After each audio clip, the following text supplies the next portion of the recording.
అందరూ కూడా మోకాళ్ళ మీదకి వచ్చేసేయండి. ఈరోజు దేవుడు నీకు ఇస్తున్న బంగారు అవకాశాలు ఎన్ని పోగొట్టుకుంటున్నావు నువ్వు? ఒక్కసారి పరిశీలించుకో. దేవుడు మాట్లాడిన ఈ మాటలన్నిటిని బట్టి ఒక్కసారి పరిశీలించుకో. చిన్న ప్రార్థన చేసుకుని ముగించుకుందాం. మోకాళ్ళ మీదకి వచ్చేయండి. అందరూ ఎక్కడ వాళ్ళు అక్కడ మోకాళ్ళ మీదకి వచ్చేసేయండి. ఎక్కడెక్కడ నువ్వు దిద్దుబాటు చేసుకోవాల్సి ఉందో, ఎక్కడెక్కడ నువ్వు సరి చేయబడాల్సి ఉందో, ఎక్కడెక్కడ నువ్వు నూతనపరచబడాల్సి ఉందో, ఎక్కడెక్కడ ఏమేమి అవకాశాలు పోగొట్టుకున్నావో సరి చేసుకో. ప్రాధేయపడు. దేవా, నన్ను క్షమించు నాయన, నువ్వు ఇచ్చిన అవకాశాన్ని కోల్పోయాను. మంచి జీవితము కొంతమందికి అవకాశంగా దేవుడు ఇస్తాడు. కావాలని చేతులారా కొంతమంది మూర్ఖత్వంతో పాడు చేసుకున్న వాళ్ళని నేను చూశాను. చక్కని భాగస్వామిని, చక్కని భర్తనిచ్చాడు. అక్రమానికి లోబడిపోయి తప్పుడు త్రోవలోకి వెళ్ళిపోయి బంగారం లాంటి భర్తను విసర్జించిన భార్య శాపగ్రస్తురాలు అయిపోయింది. తను ఎవరిని ప్రేమించి వెళ్ళిపోయిందో వాడు తర్వాత దుర్మార్గం చేశాడు. చివరికి ఎటు కాకుండా నాశనమైంది. చక్కని భార్య, నీతిమంతురాలైన భార్యను విసర్జించి ఒకడు అక్రమ సంబంధానికి అలవాటు పడి భార్యను విసర్జించాడు. భార్య బాగానే ఉంది, పరస్త్రీ వ్యామోహంలో పడి వాడు పాడైపోయాడు. బంగారు జీవితం, మంచి భాగస్వాములను దేవుడు అనుగ్రహిస్తే తెలిసి పాడు చేసుకునేటువంటి బ్రతుకులు. ప్రార్థన చేద్దాం. దేవా, ఎవరెవరు ఏ అవకాశం పోగొట్టుకుంటున్నారు? మారు మనసు పొందే అవకాశం ఇచ్చినప్పుడు పొందాలి. కనికరం చూపే ఛాన్స్ వచ్చినప్పుడు కనికరం చూపాలి. దాతృత్వంతో ఇతరులకు సహాయం చేసే ఛాన్స్ దేవుడిచ్చే అవకాశం ఇచ్చినప్పుడు పోగొట్టుకోకూడదు. అనేక సంగతులు మీరు గుర్తుపెట్టుకుంటారు అనుకుంటున్నాను. ప్రార్థన చేద్దాం. చివరి ప్రార్థన ఆశీర్వాదంతో ముగించుకుందాం. స్తోత్రములు, స్తోత్రములు, స్తోత్రములు తండ్రి. పరిశుద్ధమైన దేవానికి వందనాలు, స్తోత్రాలయ్యా. ఈ సమయంలో ప్రభువా, నీ దాసుని ద్వారా మాతో మాట్లాడిన ప్రతి మాట కొరకు నీకు వందనాలు, స్తోత్రాలు ప్రభువా.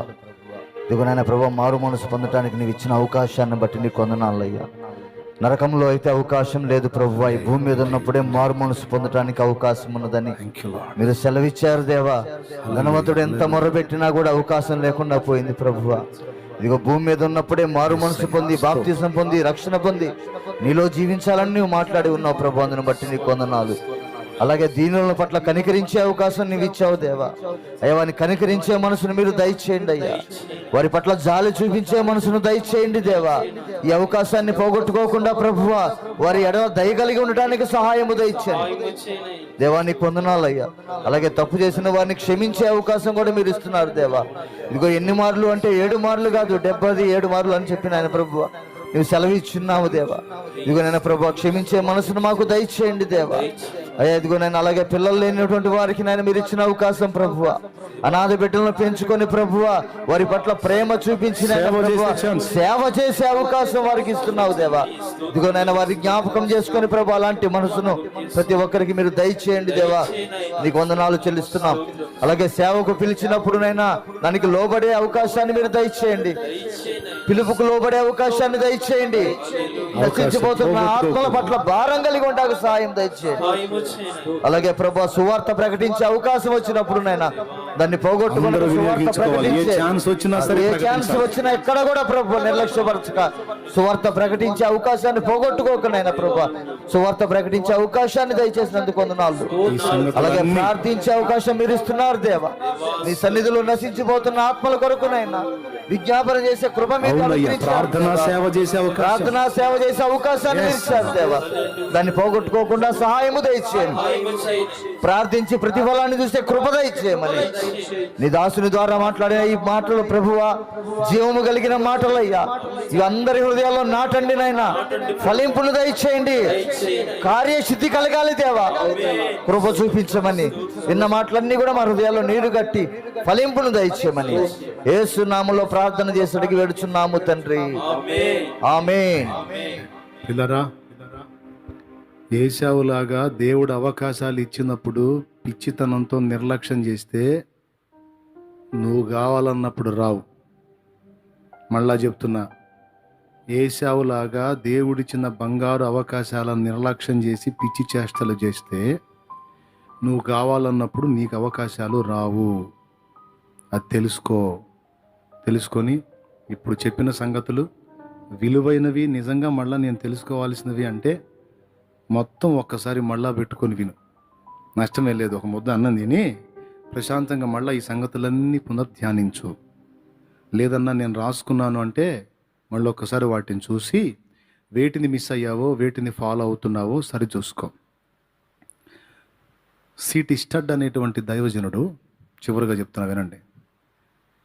రాత్రివేళ వృద్ధాప్యంలో రాత్రివేళ చిన్న దీపపు కాంతిలో బైబిల్ చదువుతున్నాడట. ఒకరు అడిగారట, అయ్యగారు ఎన్నోసార్లు చదివారు, ఇంత చీకట్లో కళ్ళు కనపడక ఇబ్బంది పడుతూ కూడా ఆ చిన్న వెలుతురులో ఇంత కష్టపడి బైబిల్ ఎందుకు చదువుతున్నారు అయ్యగారు? ప్రసంగానికి సిద్ధపడుతున్నారా అని అడిగారట. అప్పుడు ఆయన ఏమన్నాడో తెలుసా?